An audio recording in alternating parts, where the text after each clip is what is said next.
All right, so hello everyone. I'm Norman Wahlberger and we're at the University of New South Wales. Today in this course on the history of mathematics, I want to talk about group theory, which is a very interesting development. Started in the 19th century really, and then grew and became ever sort of larger and more important, and then we end up becoming a very important contributor to 20th century mathematics and also physics. So roughly, I guess we can say that group theory has its origins in algebra, and perhaps in the theory of equations.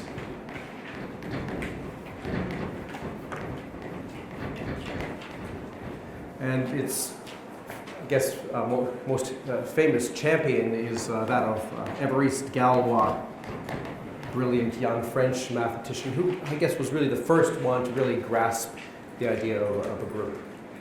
So this is a sort of introductory talk. I'm not going to really require that you know what a group is, so I'm going to explain to you what a group is if you don't already know or if you've forgotten. Okay, so this is really the first of many objects in abstract algebra. So it really led to the development of what we now call modern or abstract algebra, which ended up becoming a major theme in 20th century mathematics, and involves a lot more than just groups. So it involves other abstract algebraic objects such as fields, rings, algebras, vector spaces, Lie groups, and Lie algebras.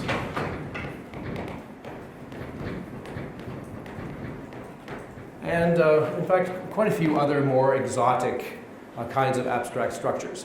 And the pattern, I suppose, is in some sense similar in many of these topics. So we start off with practical examples that come up in some kind of situation. And then we sort of abstract some minimal structure that captures the specific situation. And then we end up studying the abstract objects or abstract theory, sometimes almost independent of the original examples, although of course initially one is interested in going back to the initial motivating examples. But ultimately, once the theory gets big enough, it becomes interesting of its own right, and people started studying it just from its own right. And group theory is an excellent example of all this. All right, so the story, I guess, really starts, though, back in the 18th century, probably with, as many things do, with Euler. So Euler in 1758 was thinking about a result of Fermat's little theorem, which I remind you is that if you have a prime p and you have, say, some number a, which is relatively prime to p. So that's what this means. This means a and p are relatively prime.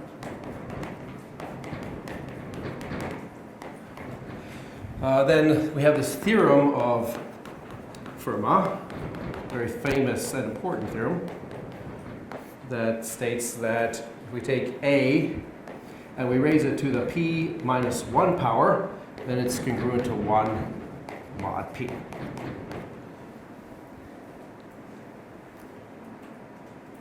Now, Euler was interested in proving this, and he was also interested ultimately in generalizing it.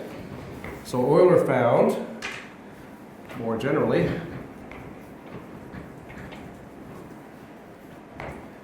that if we replace p with another number, say n, so for an arbitrary n natural number,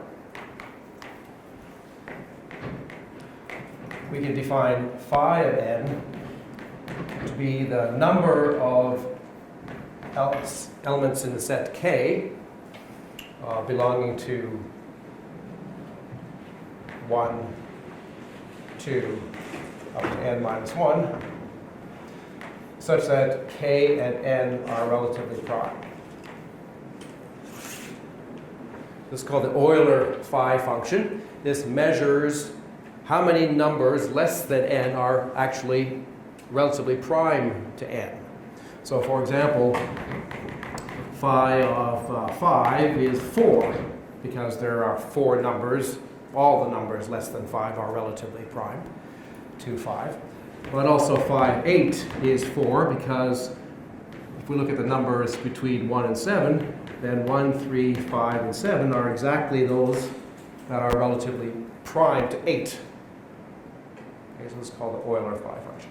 And so Euler ended up then discovering this beautiful extension of Fermat's result that says that if A and N are relatively prime, then A to the phi of N is congruent to 1 mod N.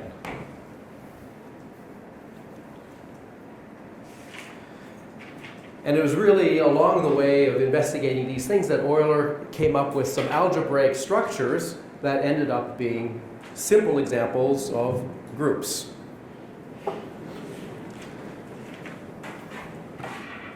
So let's have a look at what those structures are. All right, so there's the numbers less than n and relatively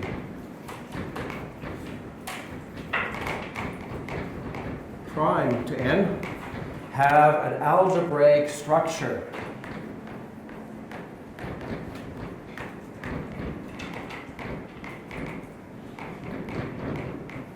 They are closed when we multiply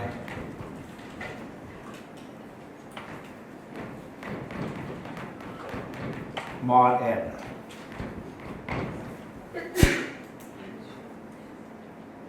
So let's have a look at what we're talking about here. So let's first consider the case when n is the prime 5.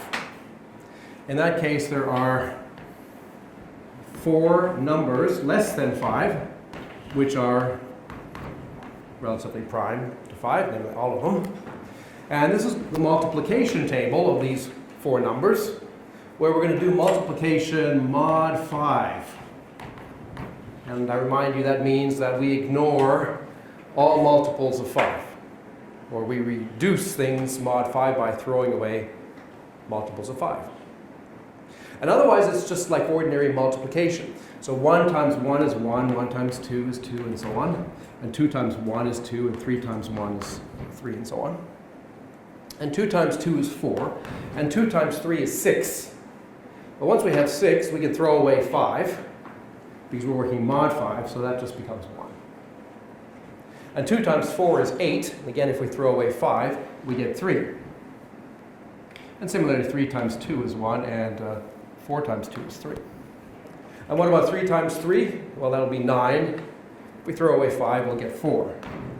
And 3 times 4 is 12. If we throw away 10, which is a multiple of 5, then we get 2. And finally, 4 times 4 is 16, which is congruent to 1, because you can throw away 15.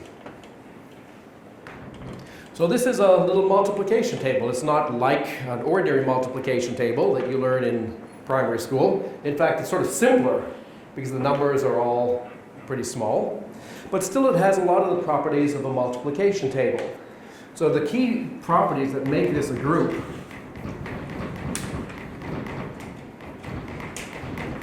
are, first of all, that the operation is closed.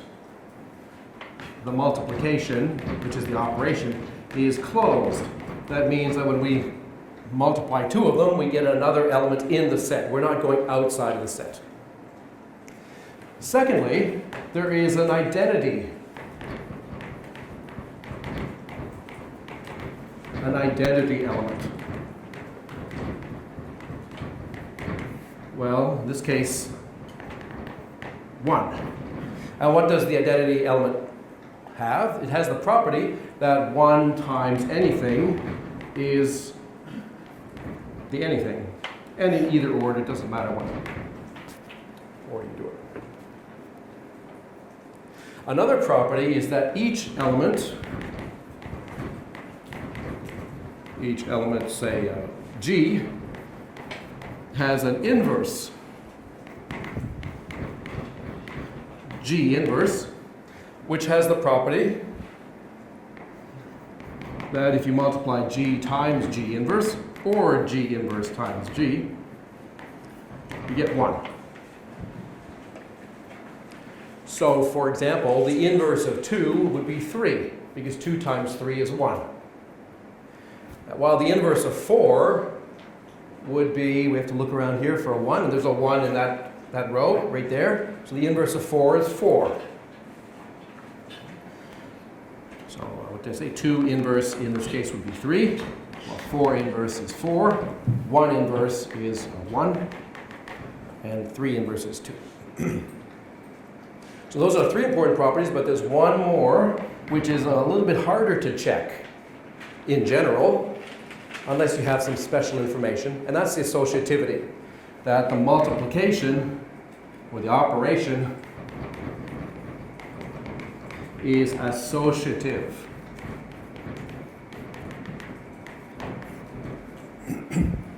What does that mean? It means that if you have, say, 3 elements, G, maybe G1 times G2 times G3, and if you compute that in that order, it's the same as what you get when you take G1 times G2 times G3. In this example, it's sort of obvious that this is associative because multiplication mod n is associative. But in general, that's an important property of the group. So those are the 4 properties that define a group. And so this is an example of a group. We call it G. So G is the group. So it's the set plus the operation. There's really those 2 things involved. The set 1, 2, 3, 4 plus the operation, which is encoded in this multiplication table.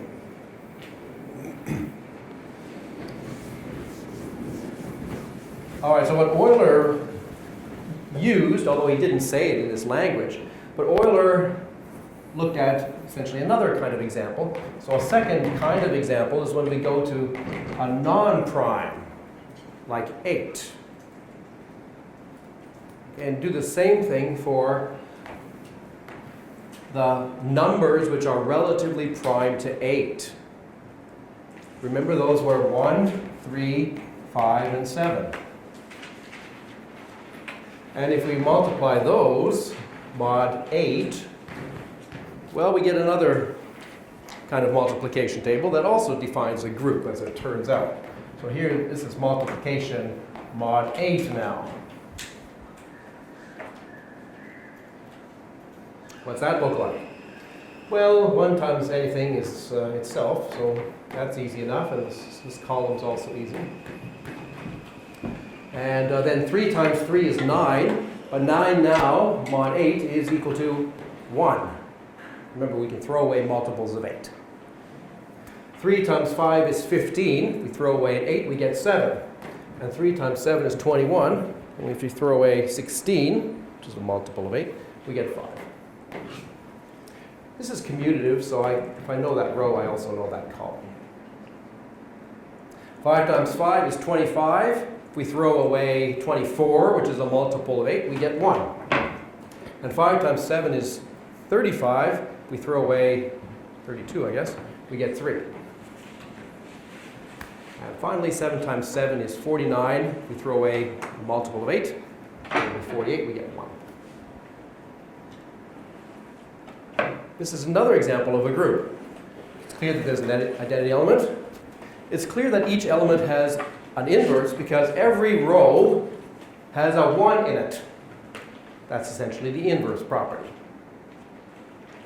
And it's sort of obvious that it's associative because we're essentially doing multiplication mod 8, which is associated.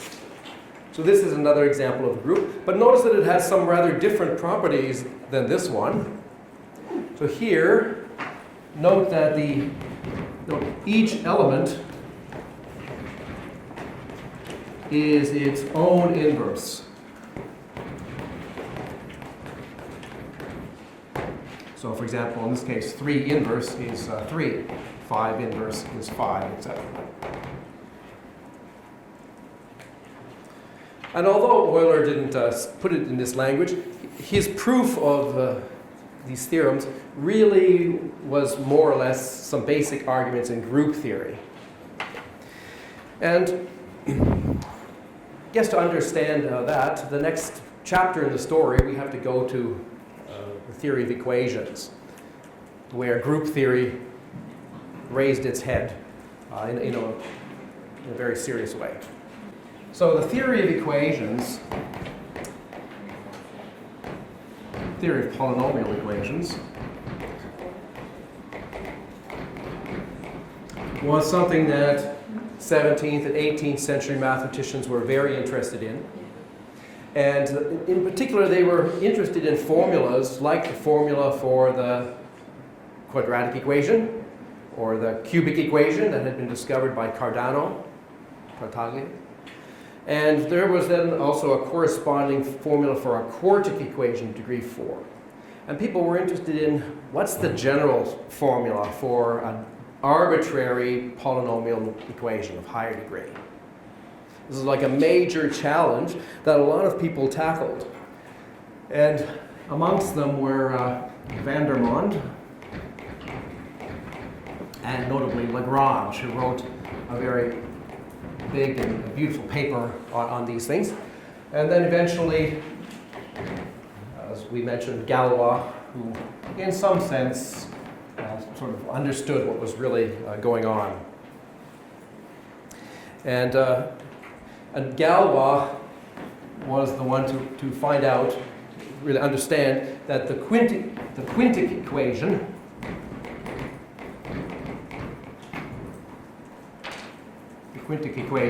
that means of degree 5, is not solvable by radicals.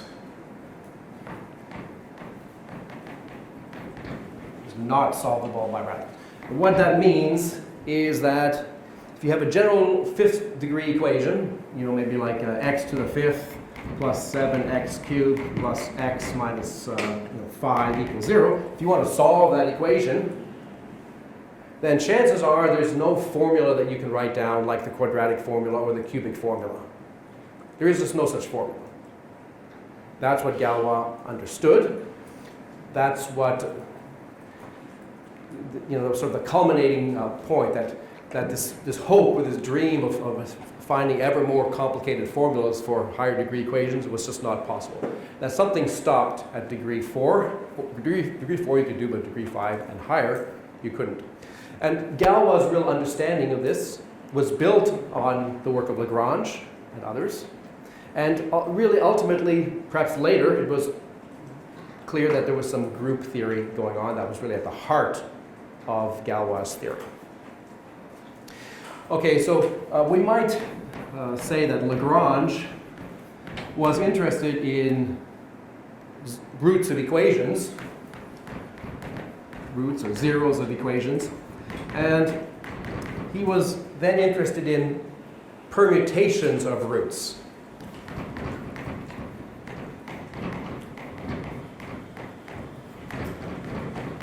So suppose that this thing does have 5 zeros.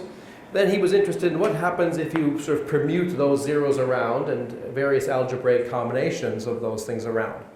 So the group theory really comes in understanding permutations of zeros of polynomial equation. And we're going to say more about that in a subsequent lecture about Galois theory. And the group theory ends up playing a very big role. That was some group theory in the context of groups of permutations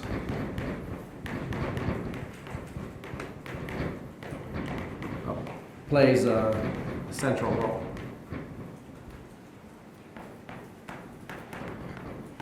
As Lagrange probably kind of anticipated, but as Galois really understood and clarified. All right, so then the story then continues beyond this. So there were some other important developments in the 19th century. So Gauss had a theory of multiplication of, let's say, quadratic forms,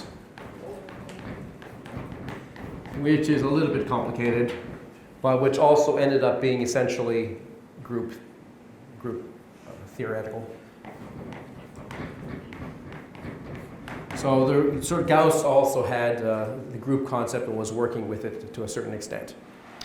And then in the 19th century, once Galois' understanding sort of came to light and people started to appreciate his work after his untimely early death, many other people started investigating aspects of group theory, including the famous French mathematician Cauchy, Jordan, Niels Abel, Norwegian mathematician, Cayley, prolific English mathematician, then Klein, and his friend Sophus Lee, and his student Dick, and no doubt others. So these are all important 19th century mathematicians who contributed to the development of group theory. And what became clearer through their work is that groups actually play a much wider role than what these first examples suggest. That groups, in fact, are intimately connected with symmetries. And in fact, also with geometries. And I say geometries, so this is Klein's very important insight that somehow different kinds of geometries that had been studied in the 19th century were sort of intimately connected with groups. So there was this important connection between these various things. And this is really the starting point of a lot of 20th century development and the interest in physicists, because physicists are very interested in symmetries, and it turned out that quantum mechanics and relativity ended up relying on group theory in a very, very big way. All right, so I want to go back now to a more elementary aspect of it. That's very important, is that connection with permutations. So let's have a look at groups and permutations.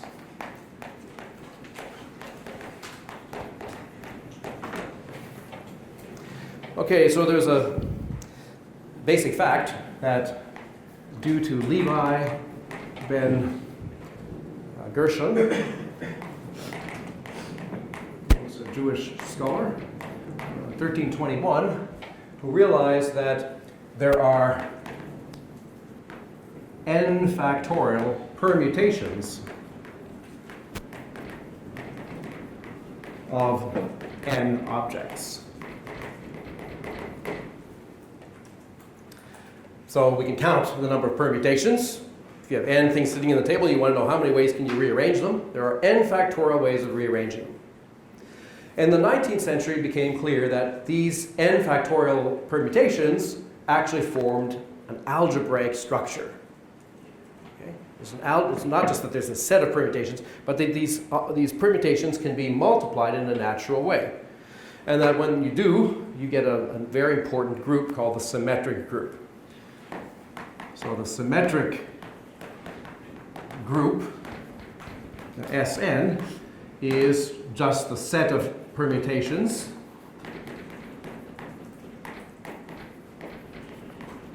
of n things. That's the set. And the operation is composition. You perform one permutation, and then you perform another permutation.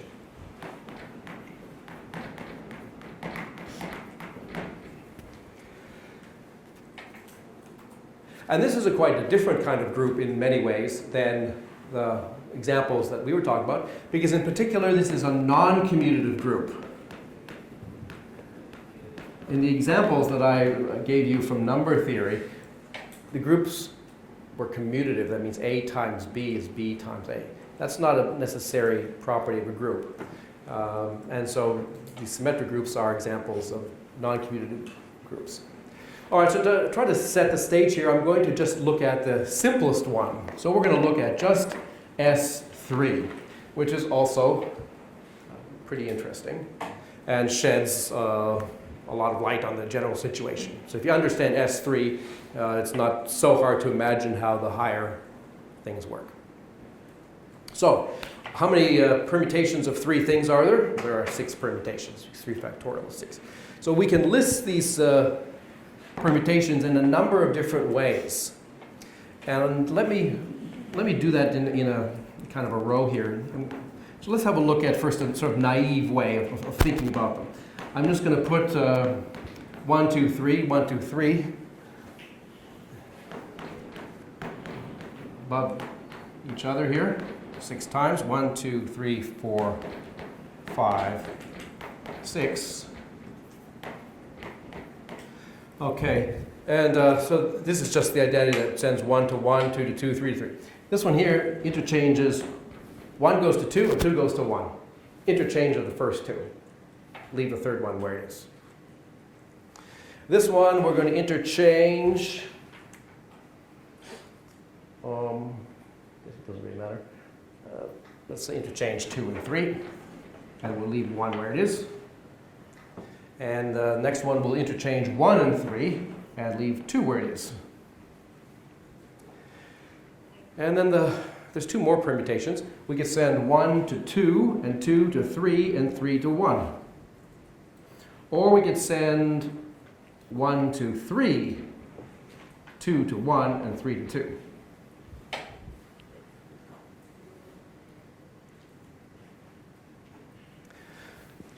All right, so this is one way of writing these things. Another way of writing these things would be to say, well, this is just, you could just specify this by 1, 2, 3. This one you could specify by what actually happens to the 3 elements, 1, 2, 3, when you perform the permutation. If you perform this permutation, then the 1 and 2 gets swapped. If we perform this permutation, the 2 and 3 get swapped, so it would be like this. And this one would be 3, 2, 1.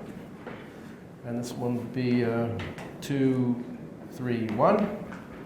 And this one would be 3, 1, 2. 1 gets sent to 3, 2 gets sent to 1, 3 gets sent to 2. So this is an alternate way of expressing the permutations.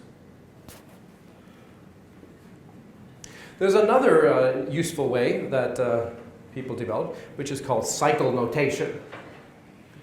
So this one we just call the identity. And this one we say, well, we express it with this cycle 1, 2. Let me write down what the cycles are, and then I'll explain what cycle notation is. So here this is expressed by the cycle 2, 3. This is expressed by the cycle 1, 3. This is expressed by the cycle 1, 2, 3. And this one by the cycle 1, 3, 2. All right, so how are we supposed to interpret this? So this 1, 2 means that number 1 gets sent to the number 2.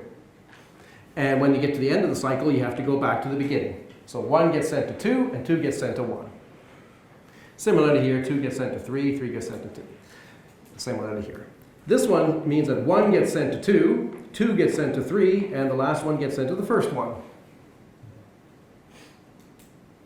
And this one would be 1 gets sent to 3, and 3 gets sent to 2, and 2 gets sent to 1.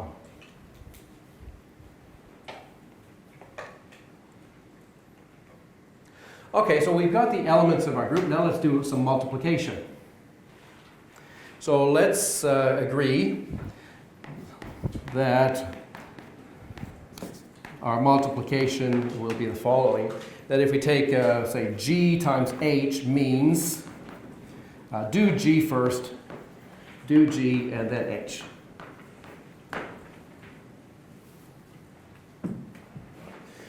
So what would, say, 1, 2 times 2, 3 be? So here's how you multiply in cycle notation. So we're going to perform this operation first, and then we're going to perform this operation. Imagine having 3 things called 1, 2, and 3 in certain positions. So we're going to follow what happens to 1. Let's see what happens to 1. Under this first operation, 1 gets sent to the number 2 position. And then we perform the next operation, 2 gets sent to the 3 position. So that means altogether the effect is that the thing that's in the first position gets sent to the 3rd position. So we put a 3 there. And then we ask, okay, what happens to the 3? What happens to the 3 under this cycle? Nothing. It stays in the 3rd position. What happens to the 3 under this cycle? It gets sent to the 2. So the total effect on the 3 is to send it to 2. And what's the effect on 2 of the whole thing? 2 is sent to 1 by this, and then the 1 is not moved by this. So 2 is sent to 1, so we can close that cycle.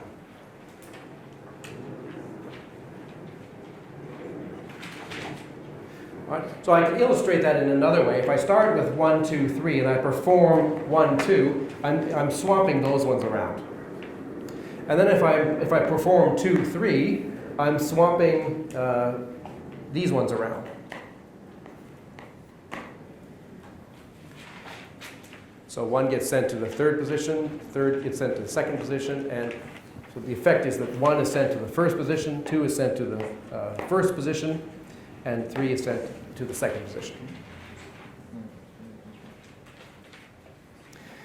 Okay, so now we can make a multiplication table. A bit bigger and fancier than the one we've had before. All right. This is a multiplication table in S3.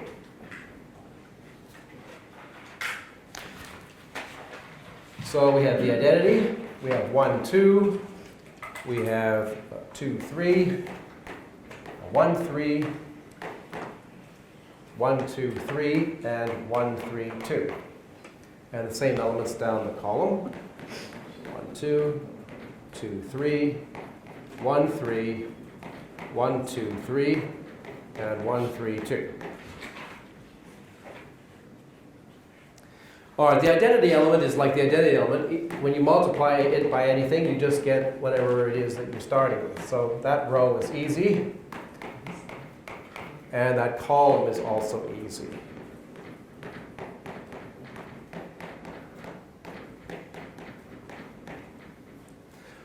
Something else that's easy is if you take 1, 2 and you multiply by 1, 2, you form that transposition twice, you get back to where you started. So that's the identity. And similarly, this is the identity, and similarly, this is the identity. And the one that we just calculated over here, 1, 2 times 2, 3, where will I write that? So here's 1, 2, and 2, 3. So here I'm going to write 1, 2 times 2, 3. All right? That's our rule. And I've computed that that's 1, 3, 2. All right, now one can go away and sort of compute similarly. So this becomes 1, 2, 3, 1, 3. I've done this right. 2, 3. And the corresponding column here would be 1, 2, 3. 1, 3. Sorry. 1, 2, 3. 1, 3, 2 rather. 1, 3, 2. 2, 3, and 1, 3. All right, let me see if I can just write this thing down. All right, so I hope I've done that right. So there's a multiplication table for the group called S3. And we can check that it's a group. At least from the table, we can see that the E is really the identity element, that the inverse of every element exists because there's an E on every row and in every column. In fact, notice that every row and column has all 6 elements together. There's no duplication on any row or on any column. That's another consequence of the group properties. These 3 elements, 1, 2, 2, 3, and 1, 3 are their own inverses, but these last 2 are each other's inverses. Now there's an important subgroup of this thing. Okay? What's a subgroup? A subgroup is a smaller subset which is contained inside the big group, but which is closed on the operations.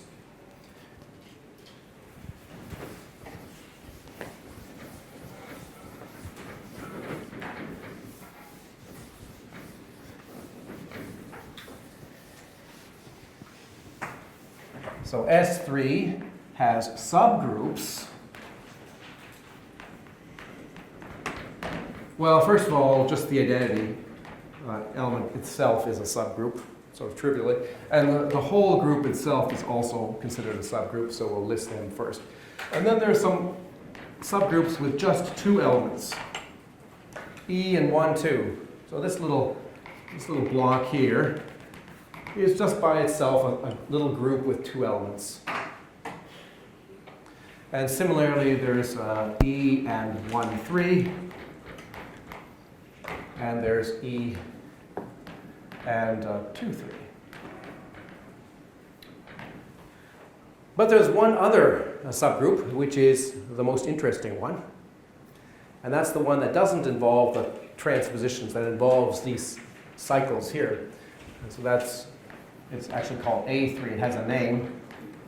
So that's E and 1, 2, 3, 1, 3, 2.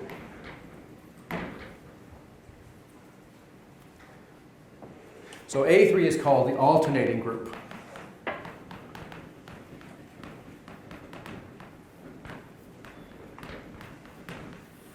And it consists of those permutations which are called even permutations.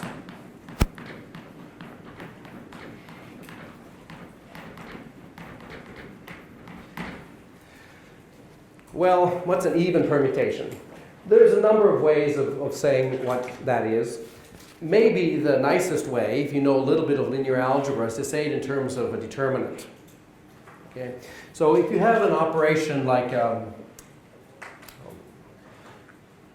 so to the element 1, 2, 3, okay? So this sends 1 to 2, sends 1 to 2, sends 2 to 3, sends 3 to 1.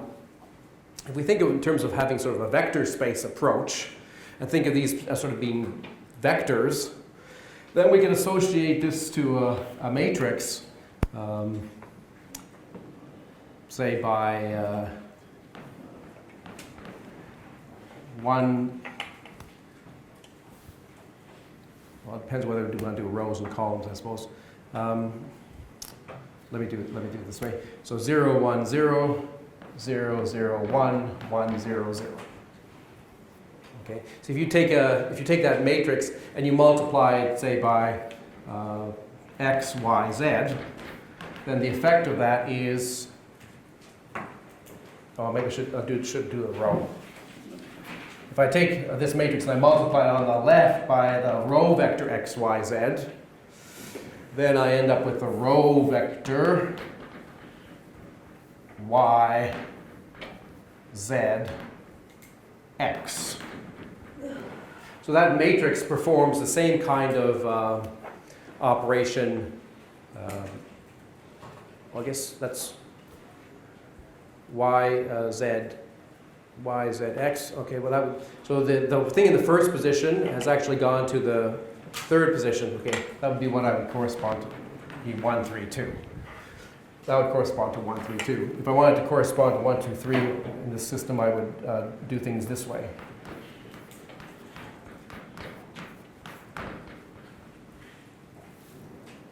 You can also associate a matrix to the transposition 1, 2. That would correspond to the matrix 0, 1, 1, 0, 0, 0, 1. So in this way, we could have another picture of S3, where the S3 are just the permutation matrices the 3 by 3 matrices with zeros and ones so that there's exactly 1, 1 in each row and column. Like the number of ways of putting your rooks on chessboard so that none of them take each other. When you think about S3 that way, then AN is easy to say what it is. AN is the subgroup of matrices of determinant 1. So AN are those matrices whose determinants are 1. This thing has determinant -1. This one has, these two have determinant 1.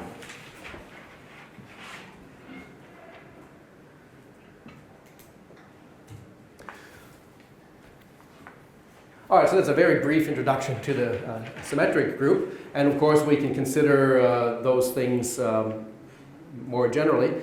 And subgroups play an important role in the theory. And then there's a very lovely theorem of Lagrange. Fundamental theorem in the subject. Lagrange theorem. That if H is a subgroup of the group G, then the order of H, by which we mean the number of elements in H, divides the order of G. So in our example, we had a group of order 6. The symmetric group was of order 6. And the subgroups that we found were all, well, orders 1, 2, and 3, and 6.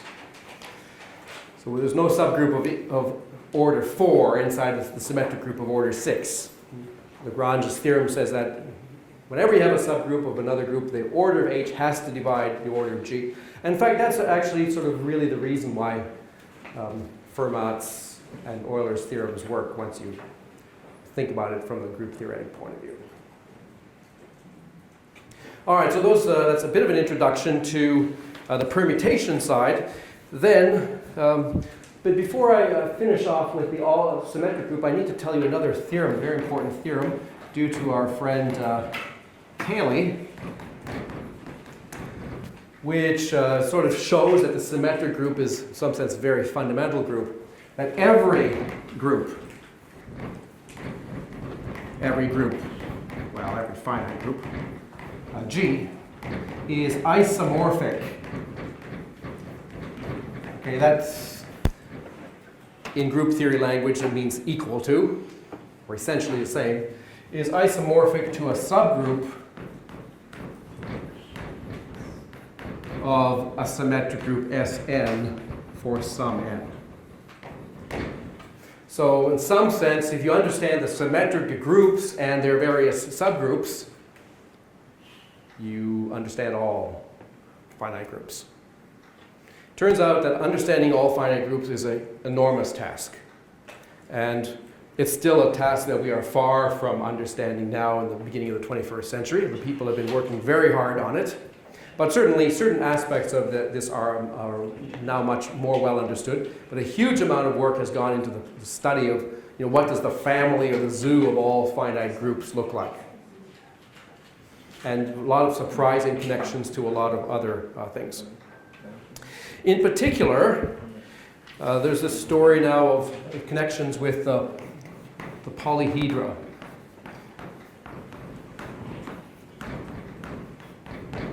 All right, so in the later part of the 19th century, it became clear that this notion of group was very flexible and allowed us to think more efficiently about symmetry. So we started to be able to talk about and use the language of symmetry in a more mathematical way than previously. And the study of these polyhedral groups is particularly rich and easy to explain. Okay, so you all know that there are 5 Platonic solids. Right? There are 5 Platonic solids. These are the regular solids whose faces are regular polygons. Here is the tetrahedron. and then there's the cube and the octahedron, and then there's this dodecahedron, which has pentagonal sides, has 12 of them. And then if you join the centers of the faces of these ones, you get the dual one, which is called the icosahedron. So those 5 are the 5 Platonic solids.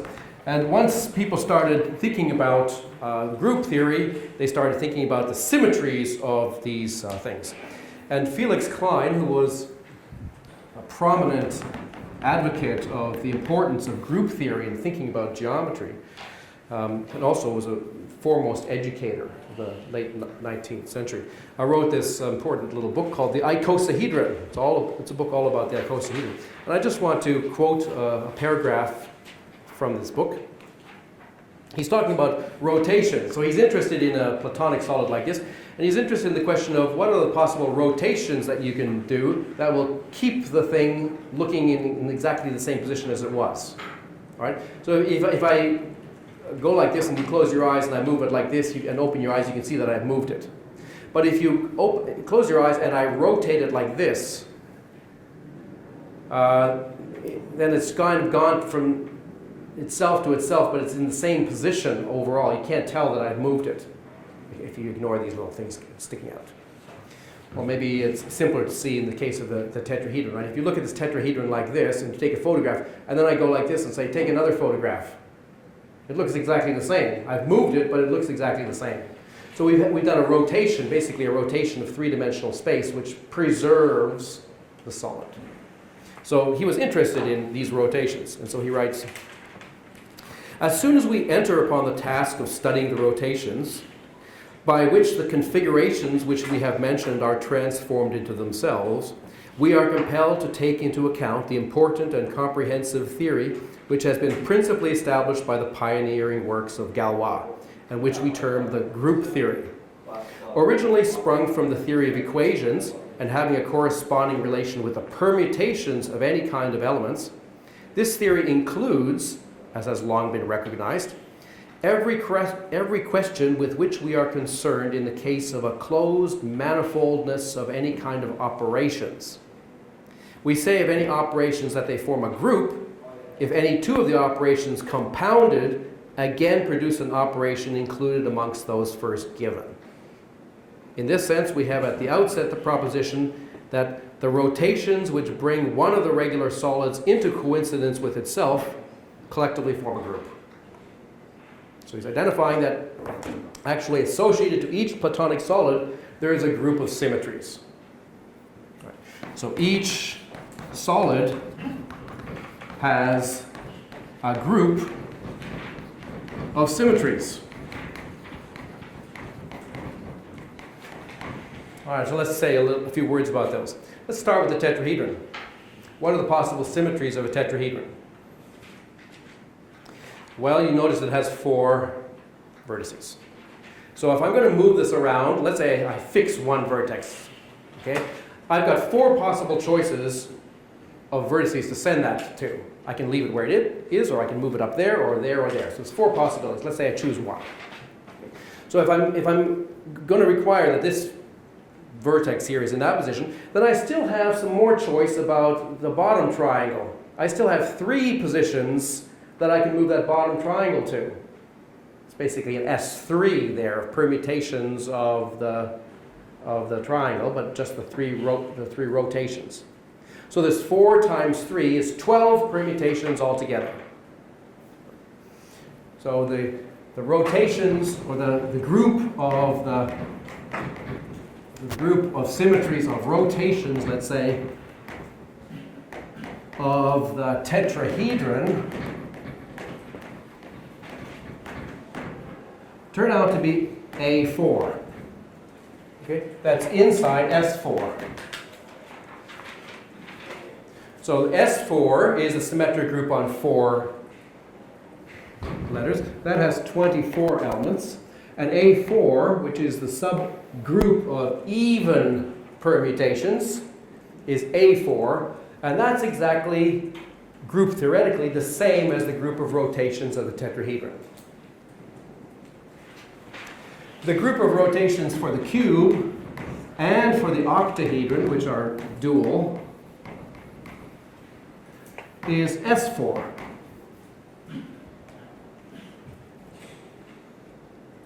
There are 24 possible rotations of a cube. We can see that in a similar kind of way. If I take a fixed corner and I'm going to rotate the whole cube, well, then I have 8 possible choices. These are 8 vertices. 8 possibilities for that first vertex to go to. And once I have that first vertex fixed, then there are essentially 3 more choices, because there's sort of 3 edges emanating from that vertex wherever it is, and I can rotate those in 1 of 3 positions, just like I did the tetrahedron. Right? So there's 8 times 3, which is 24 positions, and the group of symmetries turns out to be a group of 24 elements, but more precisely, it turns out to be exactly the same as S4. In other words, if you write down the multiplication table, it would be a big multiplication table, it would be exactly the same multiplication table that S4 would look like, have the same pattern as the S4 multiplication table. And Klein and others realized that there's a reason for that. And the reason is because of the diagonals of the cube. If you take 2 opposite vertices of the cube, then that's a large diagonal. How many large diagonals are there? Well, there's that one, and there's that one, and there's that one, and there's that one. There are 4 large diagonals. And whenever you permute the cube, those 4 diagonals are being permuted around. So it turns out that if you label those 4 diagonals 1, 2, 3, 4, and you perform any rotation of the cube, then you're going to get associated to that a permutation of the 4 diagonals. And that's then a way of going from a rotation of the cube to a permutation of 4 things.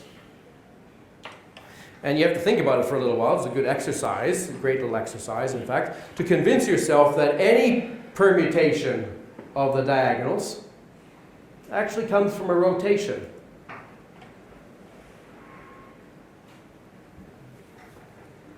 Okay, but you're probably mostly interested in what happens for the most beautiful Platonic solids, which are the icosahedron, the subject of Klein's book, and the dodecahedron.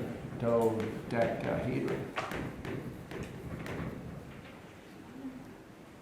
Okay. Here's a dodecahedron. Let's see if we can count how many symmetries it has. Okay. Well, we're going to try the same thing. First of all, we should figure out how many vertices it has. Okay, I said it has 12 faces. It has 20 vertices. There's 5 at the bottom here, 5 on the top. There's this kind of ring of 10 around the middle. Okay, so it's 20 vertices. This one has 20 vertices. All right, so if I'm going to rotate this thing around, let me just do a rotation for you. Okay, so let's say I take this one here. Okay, let me see if I can move it. Oh, come back. Okay, so I'm going to take this one here, and I'm going to send it to there. Okay, it's in the same position pretty well as it was before, if you ignore these little appendages. So if I start with a fixed vertex, there are 20 possible vertices that it can be sent to. Okay, and once I've chosen a vertex where it can be sent to, say right there, how many more possibilities are there? Well, there's 3 things coming out here. So that I could also do this one, or keep it where it is. So there are 20 times 3. 20 times 3 equals 60 possible rotations of the dodecahedron. In fact, it turns out that it's the same for the icosahedron, because any symmetry of the dodecahedron is a symmetry of the icosahedron too. The icosahedron is obtained by taking the centers of the faces of this one. That forms an icosahedron. So what is this group abstractly? Well, it turns out that this group is A5. The symmetric group on 5 letters has 5 factorial elements, or 120. The subgroup of even permutations inside that is A5, and that has half of them, which is 60. So it turns out that this alternating group is the group of symmetries of the icosahedron or the dodecahedron, sort of similar to the way the A4 is the group of symmetries to the tetrahedron. This group A5 turns out to be a very important group in the theory because it turns out to be a simple group. It's a simple example of a simple group. I'll tell you a little bit more about what a simple group is in a further lecture.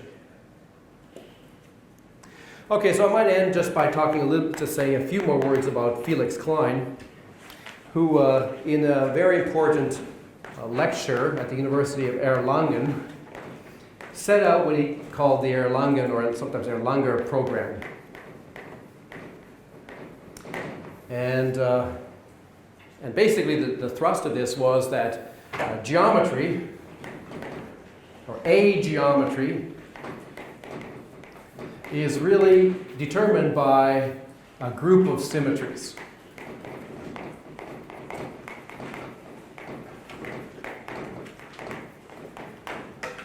Okay, and so for example, if we're interested in planar Euclidean geometry, associated to that are the group of symmetries like rotations, translations, dilations, and so on. And so that this program really established the connection between geometry and symmetries that would play such a very big role in 20th century, both mathematics and physics. So it was a very kind of important conceptual step for people to say, all right, instead of studying something like this, instead of studying an object, let's study the group of symmetries of the object. It's a very late 19th century, 20th century point of view. That the group of symmetries is somehow more intrinsic or more fundamental than the object itself.